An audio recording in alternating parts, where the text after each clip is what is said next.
Hello बच्चों, कैसे हैं आप लोग। आज के लेक्चर में हम पॉलिनोमियल का 2.5 के रिमेनिंग जो क्वेश्चन बच गए वो हम सॉल्व कर लेंगे। तो ये क्वेश्चन नंबर 13 है स्टूडेंट। ये बोला था x plus y plus z equal to 0 है, देन हमें ये प्रूव करना है। तो आपको आइडेंटिटी तो बहुत अच्छे से याद होगी स्टूडेंट, जो प्रीवियस वीडियो लेक्चर में भी हमने यूज किया था, जैसे x का क्यूब y का क्यूब प्लस z का cube minus 3xyz equal to क्या है x plus y plus z. फिर क्या होता है x का स्क्वायर प्लस y का स्क्वायर प्लस z का square minus xy minus yz minus zx। आपको ये तो पता है, ठीक है। ये आइडेंटिटी आपको अच्छे तरीके से पता है स्टूडेंट। तो यहाँ पर कंडीशन बोल रखा है if x plus y plus z equal to 0, मतलब if x plus y plus z equal to 0, मतलब ये वाला पोर्शन पूरा 0 बना रहा है, ठीक है। तो यहाँ पर देखो ये कंडीशन हो गया x plus y plus 0, then ये क्या बन जाएगा x cube plus y cube plus z cube minus 3xyz।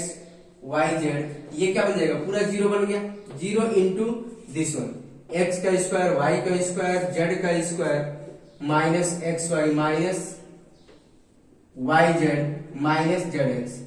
तो स्टूडेंट अगर मान लो 0 इंटू समथिंग करेंगे तो क्या आएगा, फाइनली 0 ही आएगा। तो ये फाइनली हमारा क्या बन जाएगा, 0 बन जाएगा। तो x cube plus y cube plus z cube minus 3xyz, और ये पूरा क्या बन गया 0, मतलब दिस वन इंटू 0 बन गया। तब फाइनली हमें क्या मिल गया, एक्स का क्यूब प्लस वाई का क्यूब प्लस जेड का क्यूब इक्वल टू 3xyz। ये हमें मिल गया, हिंस प्रूफ। यही तक हमें प्रूव करना था, ठीक है। ये वो प्रूफ गया, हिंस प्रूफ हो गया। इतनी बात समझ में आ रही है स्टूडेंट, क्लियर है। तो कोई ज्यादा डिफिकल्ट नहीं, बहुत आसान था। जो हमें आइडेंटिटी पता उसी आइडेंटिटी का यूज करना है स्टूडेंट, ठीक है। आई बात समझ में स्टूडेंट, क्लियर है। बहुत आसान था ये तो क्वेश्चंस। अब देखो नेक्स्ट वाला भी कर लेते हैं ये, ठीक है। ये वाला कर लेते हैं। तो आपको पता चल गया कि अगर सम ऑफ मतलब x plus y plus z अगर होता है तो ये वाली आइडेंटिटी हम यूज कर सकते हैं, ठीक है। तो देखो स्टूडेंट करते हैं अब इसमें भी।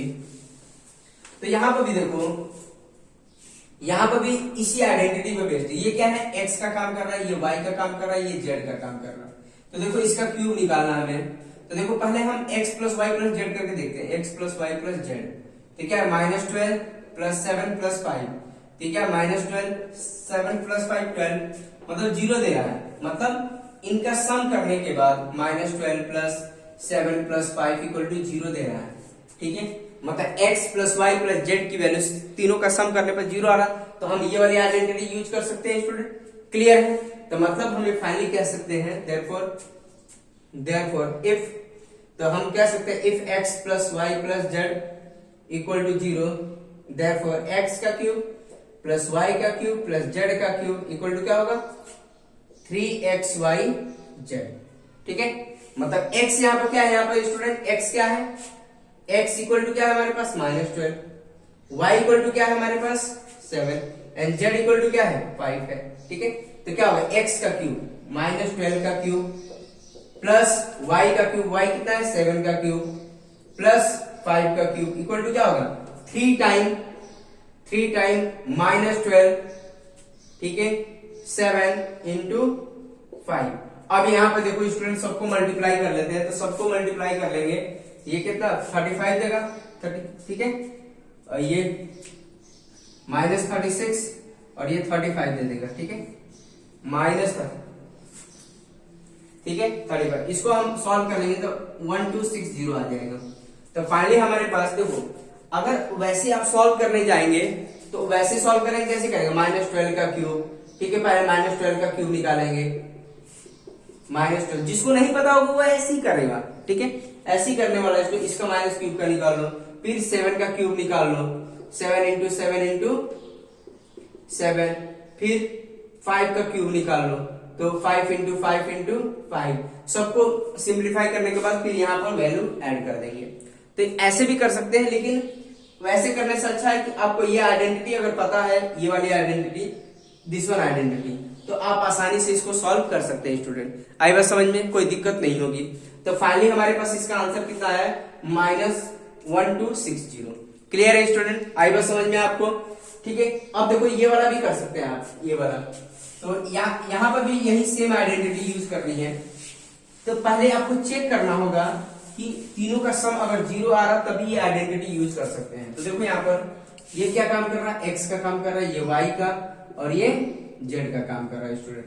तो यहाँ पे देखो x plus y plus z, ठीक है, मतलब 28 प्लस -15 -13, तो ये 28, ये कितना देगा, 28 ही देगा, मतलब 0 आ रहा है। मतलब फाइनली हम कह सकते हैं वी कैन यूज x का क्यूब, y का क्यूब, z का क्यूब इक्वल टू 3 टाइम x y z, ठीक है। तो x की वैल्यू क्या थी स्टूडेंट, x की वैल्यू 28 का क्यूब प्लस -15 का क्यूब प्लस -13 का क्यूब। तो फाइनली हमें क्या देगा, 3 इंटू 28, y कितना है -15 एंड z कितना -13। तो अब इस सबको मल्टीप्लाई करेंगे हम, तो आपका आ जाएगा 16380। आप मल्टीप्लाई करके देखिए स्टूडेंट, यही आएगा 16380, ठीक है। तो आप एक एक करके मल्टीप्लाई करें तो यही हमारा फाइनल आंसर आएगा, ठीक है स्टूडेंट। नेक्स्ट क्वेश्चन हम करेंगे।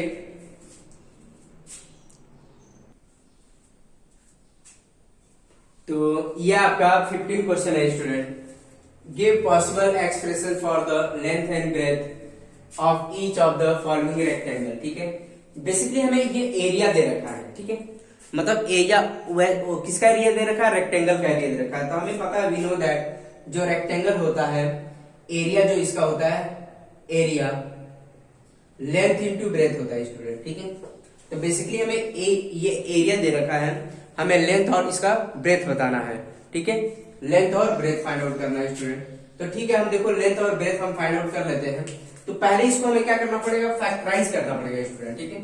तो एरिया दे रखा है, तो इसको हमें फैक्टराइज करके हमें लेंथ और ब्रेथ फाइंड आउट करना पड़ेगा। तो जाहिर सी बात है, लेंथ हमारा बड़ा होता है, ब्रेथ क्या होता है स्टूडेंट, छोटा होता है। तो length and breadth find out कर लेंगे। तो इसको आप मिडिल टर्म आपको स्प्लिट करने आता है स्टूडेंट, तो उसी की हेल्प से हम कर सकते हैं इसको। तो स्टूडेंट इसको फैक्टराइज कर लेंगे हम, ठीक है। तो इसको तो बहुत अच्छे से आता है आपको फैक्टराइज करना है स्टूडेंट। तो देखो यहाँ पर ये हमारे पास था 25a का स्क्वायर माइनस 35a प्लस 12। तो हम देखो मिडिल टर्म को कैसे स्प्लिट करते हैं, इसकी और इसकी हेल्प से मिडिल टर्म 25 इंटू 12, ठीक है। तो 25 इंटू 12 करें तो इसको ब्रेक करो, 5 इंटू 5 इंटू 4 इंटू 3। तो देखो कितना आएगा 20 और ये 15। तो ये देखो 20a यहां पर आ जाएगा -20a और -15a हमारा क्या देगा, -35 देगा। इतनी बात समझ में। तो हमने 25 एंड 12 को हमने ऐसा अरेंज किया जिससे हमारा -35 आ जाए, ठीक है। तो देखो हो गया स्टूडेंट। तो यहाँ पर क्या आ जाएगा 25a का स्क्वायर, इसको हम क्या लिख सकते हैं -20a और -15a प्लस 12, ठीक है। अब यहाँ से क्या बाहर निकाल सकते हैं, 5a बाहर निकाल सकते हैं स्टूडेंट। तो क्या बचा 5a और यहाँ पे क्या बचेगा 4। अब स्टूडेंट यहाँ पे क्या बाहर निकाल सकते हैं, -3 बाहर निकाल सकते हैं। तो -3 बाहर निकालेंगे तो यहाँ पे क्या बचेगा 5a और यहाँ पे क्या बच गया 4, ठीक है। तो ये क्या -5a और -4a, तो -5a 4 और ये 5a -3, ठीक है। तो इसमें से देखो लेंथ कौन सा होगा, जो बड़ी वैल्यू होगी वो लेंथ होगी। तो देखो 5a में से 3 माइनस जा रहा मतलब, और ये 5 में से 4 जा रहा, तो मतलब ये बड़ी वैल्यू होगी। तो हमारा लेंथ क्या हो जाएगा, इसको लिख लेंगे 5a -3 एंड 5a -4। ये हमारा लेंथ का काम करेगा और ये ब्रेथ का काम करेगा। Therefore length equal to therefore हमारा लेंथ जो हो जाएगा, length equal to 5a -3 and breadth जो हो जाएगा, ब्रेथ होगा 5a -4। इतनी बात समझ में आ रही है स्टूडेंट, क्लियर है। तो ब्रेथ हमारा ये आ जाएगा और लेंथ हमारा ये हो जाएगा, ठीक है। इतनी बात समझ में आ रही है स्टूडेंट, क्लियर है। सेकंड के लिए भी यही प्रोसीजर अप्लाई करना है स्टूडेंट। इसको भी हमें क्या करना है, मिडिल टर्म स्प्लिट करना है। तो देखो स्टूडेंट इसको भी हम कर लेते हैं। तो इसको हम देखो कैसे करेंगे, इसको भी सेम प्रोसीजर से करना है। तो यहाँ पे देखो इसको हम फैक्टराइज करना, 35y स्क्वायर 13y -12। तो देखो 35 एंड 12 को हमें ऐसा अरेंज करना है जिससे हमारा 13 आ जाए। तो देखो इसको ब्रेक करेंगे, 7 इंटू 5 और 4 इंटू 3, ठीक है। तो हमें ऐसा अरेंज करेंगे जिससे 13 आए। तो हम क्या कर सकते हैं, ये आ जाएगा आपका 35 एंड सॉरी 28 आएगा, 28 एंड 15। तो 28 में से अगर हम 15 माइनस करें तो क्या आएगा, 13 आएगा। हाँ 13 आ रहा है स्टूडेंट, क्लियर है। तो 13 आ रहा है, तो हो सकता है ये क्या लिख देंगे 28 को, 28y माइनस 15y क्या देगा हमें 15y, तो ये आपका 13y आ जाएगा। क्लियर है स्टूडेंट, आई बात समझ में, हमें यही लाना था।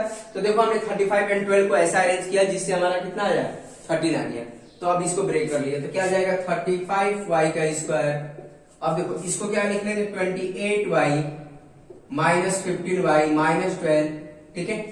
अब यहां से क्या बाहर निकालेंगे स्टूडेंट, अब यहां से क्या 7 बाहर निकाल सकते हैं, 7y बाहर निकालो तो क्या आ जाएगा 5y, ठीक है। फिर कितना आ जाएगा 4, ठीक है। अब यहां से क्या बाहर निकालेंगे स्टूडेंट, आपका हम यहां से 3 बाहर निकाल सकते हैं, 3। तो 3 बाहर निकालेंगे तो क्या बचेगा 5y प्लस 4 बचेगा, ठीक है। माइनस साइन बाहर निकाले ना, अगर मल्टीप्लाई करते थे सेम मिल जाएगा, मल्टीप्लाई करो इससे तो ये माइनस 15 मिलेगा, ये माइनस 12 मिल जाएगा। अब देखो 5y प्लस 4 एंड ये क्या बनेगा 7y माइनस 3 बनेगा, ठीक है। इतनी बात समझ में आ रही है स्टूडेंट, क्लियर है। तो हमें ये यहाँ पे ये नहीं पता है हमारे पास इसमें तुम्हारा y कौन सी वैल्यू होगी, ठीक है। y कौन सी वैल्यू होगी, तो इसमें से क्या काम करना, इसको हम लेंथ कंसीडर कर लें, किसी एक को लेंथ कंसीडर कर लो। तो लेंथ हमारा फाइनली क्या हो जाएगा, लेंथ ये क्या आ गया, लेंथ का काम कर देगा और ये ब्रेथ का काम। तो लेंथ हमारा के पास क्या आ जाएगा, लेंथ इक्वल टू 5y प्लस 4 एंड ब्रेथ क्या हो जाएगा स्टूडेंट 7y माइनस 3, ठीक है। इतनी बात समझ में आ रही है स्टूडेंट, क्लियर है, ठीक है। आप इसको भी लेंथ कंसीडर कर सकते, इसको लेंथ कंसीडर कर लीजिए, इसको ब्रेथ कंसीडर कर लीजिए। कितनी इतनी बात समझ में आ रही है स्टूडेंट, क्लियर है, ठीक है। तो अब देखो नेक्स्ट क्वेश्चन देख लेते हैं स्टूडेंट। तो ये 16 क्वेश्चन है स्टूडेंट आपके एक्सरसाइज का। यह बताएगा given possible expression of the dimension of the cuboid, मतलब ये किसके क्यूबॉइड के डायमेंशन हैं। और आपको पता है क्यूबॉइड किस शेप का होता है, मतलब ये जो दे रखा है क्यूबॉइड की बात कर रहा है, ठीक है। ये हमारा क्यूबॉइड हो गया। क्यूबॉइड में जो डायमेंशन होते हैं, डायमेंशन की मतलब क्या दे रखा है, लेंथ ब्रेथ एंड हाइट की बात कर रखा है डायमेंशन का मतलब। तो ये हमारा लेंथ हो गया, ठीक है, ये ब्रेथ हो गया और ये आपका हाइट हो गया, ठीक है, आपका हाइट हो गया। तो क्यूबॉइड का मतलब ये इसकी बात कर रहा है स्टूडेंट, ये क्या है क्यूबॉइड शेप का है। तो इसके यहाँ पर क्या रखा है, डायमेंशंस दे रखे हैं, ये लेंथ होगा, ये ब्रेथ हो गया और ये हाइट हो गया स्टूडेंट, आई बात समझ में। तो इसी की बात कर रहा है ये, ठीक है। तो यहाँ पर वॉल्यूम दे रखा है, वॉल्यूम क्या होता है हमारा, जो इसका वॉल्यूम होता है, volume length breadth and height होता है, ठीक है। तो वॉल्यूम गिवन है तो हमें लेंथ ब्रेथ एंड हाइट बताना, मतलब डायमेंशन हमें बताना है स्टूडेंट। लेंथ इसको फैक्टराइज करके देखना पड़ेगा आपको स्टूडेंट। आप अपने से भी प्रैक्टिस कर सकते हैं, इसकी कोई दिक्कत नहीं है, आप खुद से भी प्रैक्टिस कर सकते हैं, इसके फैक्टर बना सकते हैं। तो हमें उसमें आइडेंटिफाई करना लेंथ ब्रेथ एंड हाइट, ठीक है।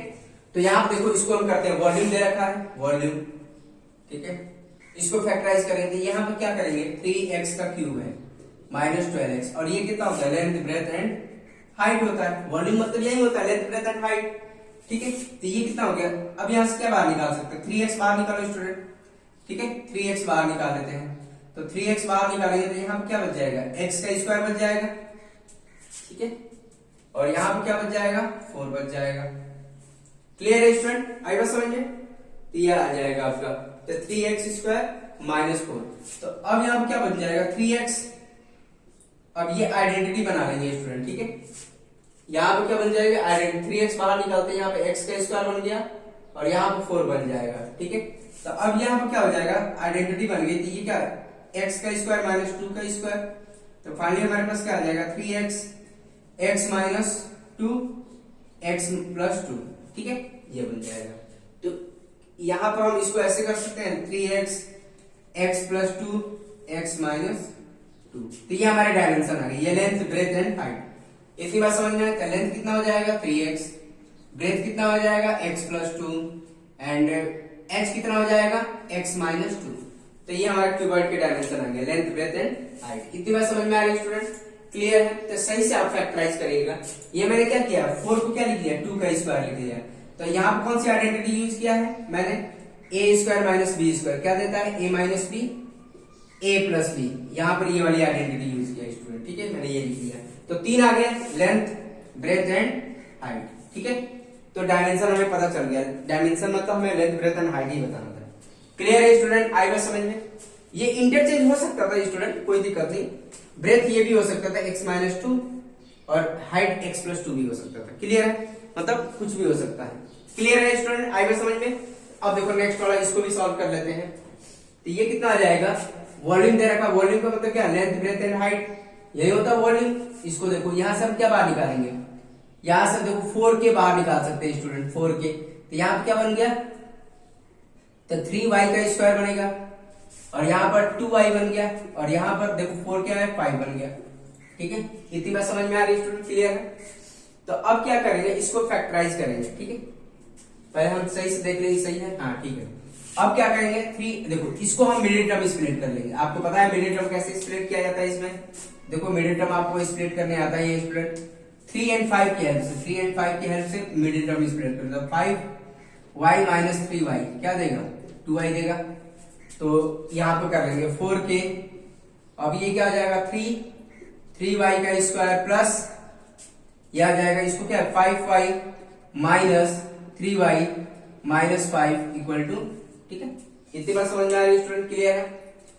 तो अब क्या काम करेंगे, 4k, अब देखो यहां से हम क्या बाहर निकाल सकते हैं, यहां से हम y बाहर निकाल सकते हैं स्टूडेंट। तो 3y प्लस 5, यहां से क्या बाहर, -1 बाहर निकाल सकते हैं, तो 3y प्लस 5, ठीक है।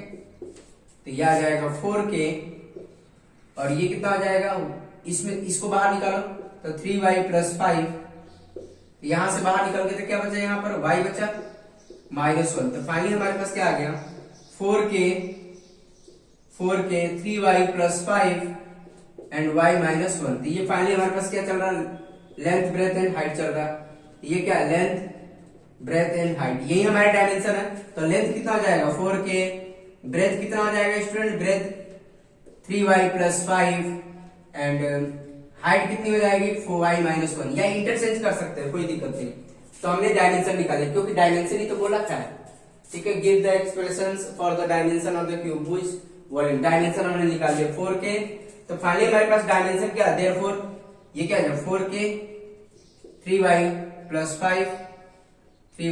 5 and y minus 1 are the dimension of cuboid. ठीक है, ये क्या हो जाएंगे, are the dimension of the cuboid. इतनी बात समझ में आ रही है स्टूडेंट? क्लियर है? तो बहुत आसान है, आपका 2.5 एक्सरसाइज फिनिश हो चुका है। ठीक है स्टूडेंट, आज के लिए इतना ही हम रखेंगे। नेक्स्ट क्लास में हम नेक्स्ट लेक्चर में नेक्स्ट कॉन्सेप्ट के क्वेश्चंस करेंगे, मतलब थोड़ा सा डिफिकल्ट लेवल के क्वेश्चंस करेंगे स्टूडेंट। ठीक है, आएगा समझ में? तो ठीक है स्टूडेंट, आज के लिए इतने हैं। Okay, thank you.